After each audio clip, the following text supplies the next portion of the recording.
আর এবার আমরা আলোচনা করব বাংলাদেশের অবস্থান নিয়ে।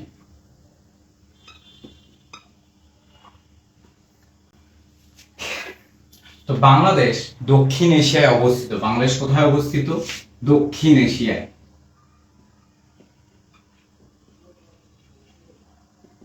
বাংলাদেশের অবস্থান কোথায়? বাংলাদেশের অবস্থান হচ্ছে দক্ষিণ এশিয়ায়।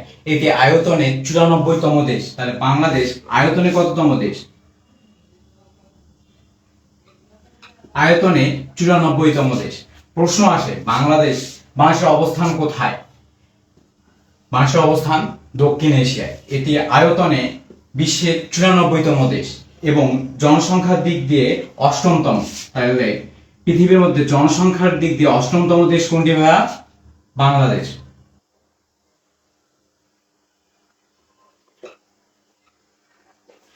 আমরা দেখলাম বাংলাদেশের অবস্থান দক্ষিণ এশিয়ায় এবং এটি আয়তনে 94তম দেশ। আয়তনে বিশ্বের 94তম দেশ হচ্ছে বাংলাদেশ এবং এর জনসংখ্যায় 8ম। জনসংখ্যায় কত? 8ম। আমরা যে বাংলাদেশের ভৌগোলিক অবস্থান দেখি, বাংলাদেশের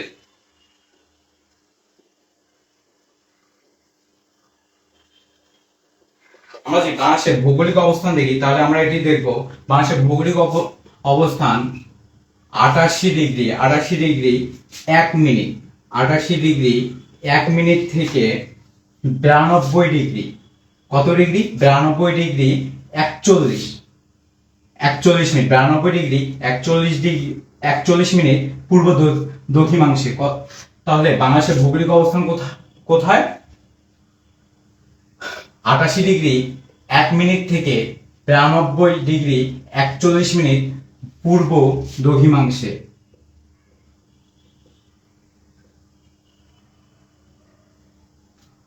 বাংলাদেশের অবস্থান উত্তর বাংলাদেশের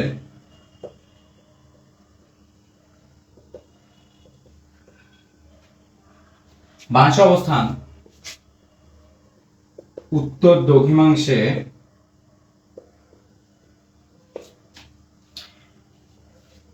20 ডিগ্রি 34 মিনিট থেকে 26 ডিগ্রি 38 মিনিট পর্যন্ত। তো বাংলাদেশের ভৌগোলিক অবস্থান উত্তর দ্রাঘিমাংশে কত? 20 ডিগ্রি 34 মিনিট থেকে 26 ডিগ্রি 38 মিনিট পর্যন্ত। এবং বাংলাদেশের উপর দিয়ে একটি রেখা গিয়েছে। বাংলাদেশের উপর দিয়ে আমরা জানি একটা রেখা গিয়েছে। রেখাটার নাম কি? বাংলাদেশের উপর দিয়ে যে রেখা গিয়েছে,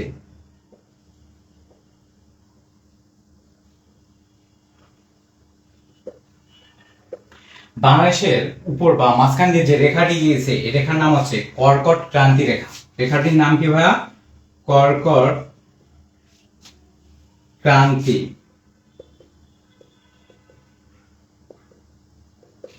এই কর্কট ক্রান্তি রেখাটা যে অঞ্চল, বাংলাদেশের যে অঞ্চলের উপর দিয়ে গেছে তার নাম কি? পরীক্ষায় এটা ম্যাক্সিমাম সময় আসে যে বাংলাদেশের উপর দিয়ে যে রেখাটি গিয়েছে সে রেখার নাম কি? সে রেখার নাম হচ্ছে কর্কট ক্রান্তি রেখা। এবং এই রেখাটি কোন অঞ্চলের উপর দিয়ে গিয়েছে? এই রেখাটি ফরিদপুরের উপর দিয়ে গিয়েছে। কোন জেলার উপর দিয়ে? ফরিদপুরের উপর দিয়ে।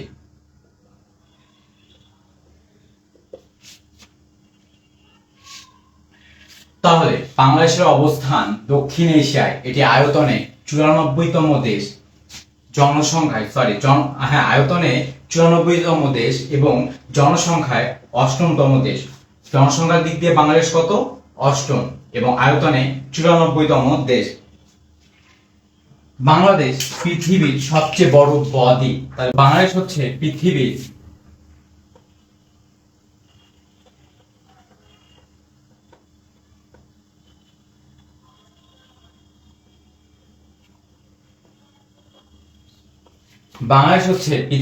বৃহত্তম বদ্বীপ।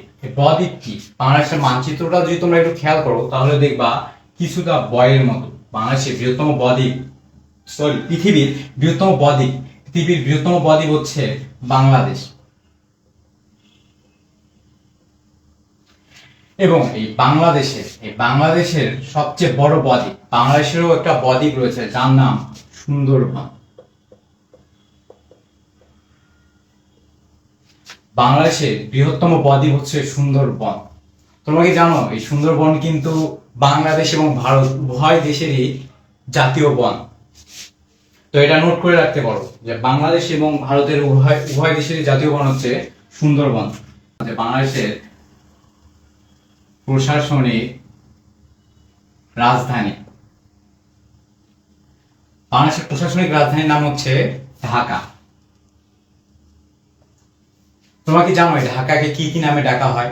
ঢাকাকে ডাকা হয় মসজিদের নগর নামে।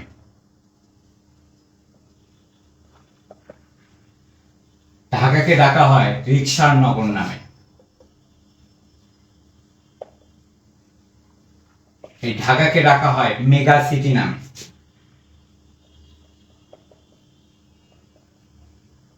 এই ঢাকাকে ডাকা হয় মেটা সিটি নামে।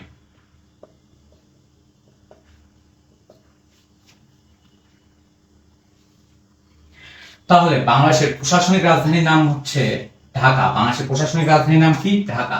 বাংলাদেশের প্রশাসনিক রাজধানীর নাম ঢাকা। এই ঢাকাকে বলা হয় মসজিদের নগর নামে, রিকশার নগর নামে, মেটা সিটি নামে, মেগা সিটি নামে।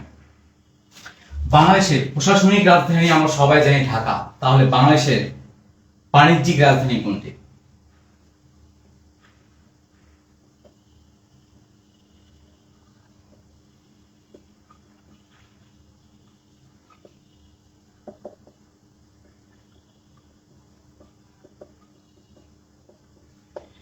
সবাই একটু দ্রুত কমেন্টে জানায় দাও যে বাংলাদেশের বাণিজ্যিক রাজধানীর নাম কি।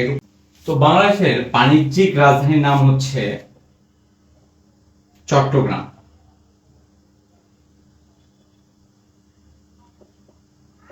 এই চট্টগ্রামকে বলা হয় বাংলাদেশের বাণিজ্যিক রাজধানী এবং তাই চট্টগ্রামকে কি বলা হয়? বাংলাদেশের বাণিজ্যিক রাজধানী। তো আমরা দেখলাম বাংলাদেশের প্রশাসনিক রাজধানী ঢাকা, ঢাকার অপর নাম মসজিদের নগর, রিকশার নগর, মেগা সিটি, মেটা সিটি এবং বাংলাদেশের বাণিজ্যিক রাজধানীর নাম চট্টগ্রাম। বাংলাদেশের বাণিজ্যিক রাজধানীর নাম কি? চট্টগ্রাম।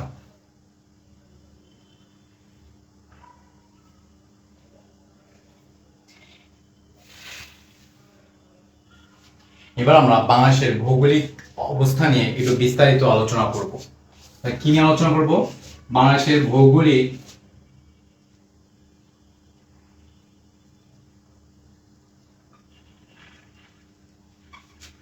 অবস্থান।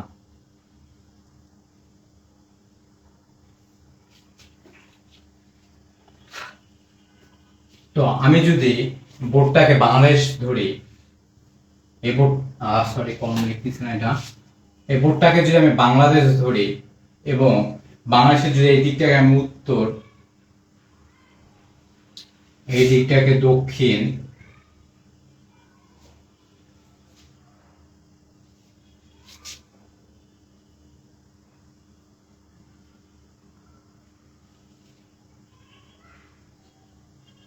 এটাকে যদি আমি পূর্ব এবং এটাকে যদি আমি পশ্চিম ধরি, বাংলাদেশের পশ্চিমে হবে পশ্চিমে,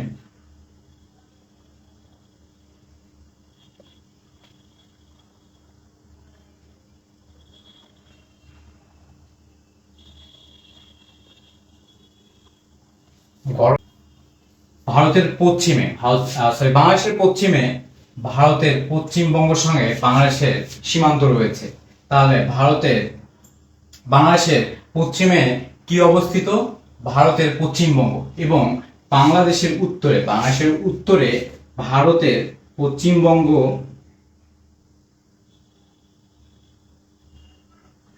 আসাম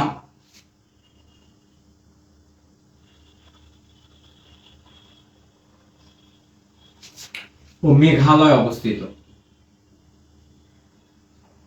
তাহলে আমরা দেখলাম বাংলাদেশের পশ্চিমে ভারতের পশ্চিমবঙ্গ, বাংলাদেশের উত্তরে ভারতের পশ্চিমবঙ্গের কিছু অংশ আসাম ও মেঘালয় অবস্থিত এবং বাংলাদেশের পূর্বে ত্রিপুরা, মিজোরাম অবস্থিত। বাংলাদেশের পূর্বে কি অবস্থিত?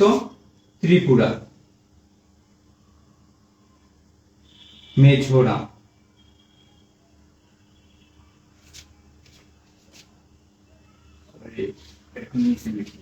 জায়গা নেই।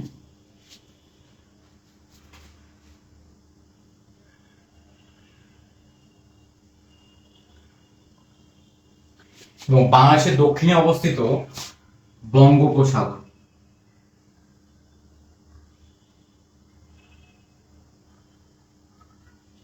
তো আমরা দেখলাম বাংলাদেশের পশ্চিমে অবস্থিত ভারতের পশ্চিমবঙ্গ, বাংলাদেশের উত্তরে অবস্থিত পশ্চিমবঙ্গের কিছু অংশ, আসাম, মেঘালয়, এবং বাংলাদেশের পূর্বে অবস্থিত ত্রিপুরা, মিজোরাম।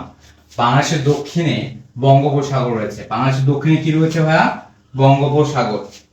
তো আমরা যদি এই ম্যাপের দিকে দেখি তাহলে আমরা কি দেখবো? বাংলাদেশের তিন দিকে, অর্থাৎ উত্তর দিকে বাংলাদেশের তিন দিকে কি রয়েছে? বাংলাদেশের তিন দিকে রয়েছে ভারতের অবস্থান। বাংলাদেশের তিন দিকে ভারতের অবস্থান এবং দক্ষিণে, বাংলাদেশের দক্ষিণে অবস্থিত বঙ্গোপসাগর। বাংলাদেশের দক্ষিণে অবস্থিত বঙ্গোপসাগর। তাহলে ভারতের কোন অঞ্চল বা কোন প্রদেশের সঙ্গে বাংলাদেশের সবচেয়ে বেশি সীমান্ত রয়েছে? তাহলে বাংলাদেশের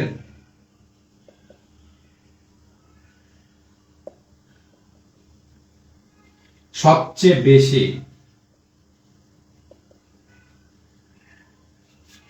সীমানা, বাংলাদেশের সাথে সবচেয়ে বেশি সীমানা রয়েছে ভারতের পশ্চিমবঙ্গ। ভারতের পশ্চিমবঙ্গের সবচেয়ে বেশি সীমানা রয়েছে এবং সবচেয়ে কম সীমানা কার? সবচেয়ে কম সীমানা হচ্ছে আসামে। তাহলে সবচেয়ে বেশি দেখলাম আমরা পশ্চিমবঙ্গের এবং সবচেয়ে কম আসামে। তো আমরা কি দেখলাম? বাংলাদেশের ভৌগোলিক অবস্থানে দেখলাম বাংলাদেশের পশ্চিমে অবস্থিত ভারতের পশ্চিমবঙ্গ, বাংলাদেশের উত্তরে অবস্থিত পশ্চিমবঙ্গের কিছু অংশ, আসাম, মেঘালয়, বাংলাদেশের পূর্বে অবস্থিত ত্রিপুরা, মিজোরাম, এবং বাংলাদেশের দক্ষিণে অবস্থিত বঙ্গোপসাগর। বাংলাদেশের দক্ষিণে কি অবস্থিত ভাইয়া? বঙ্গোপসাগর।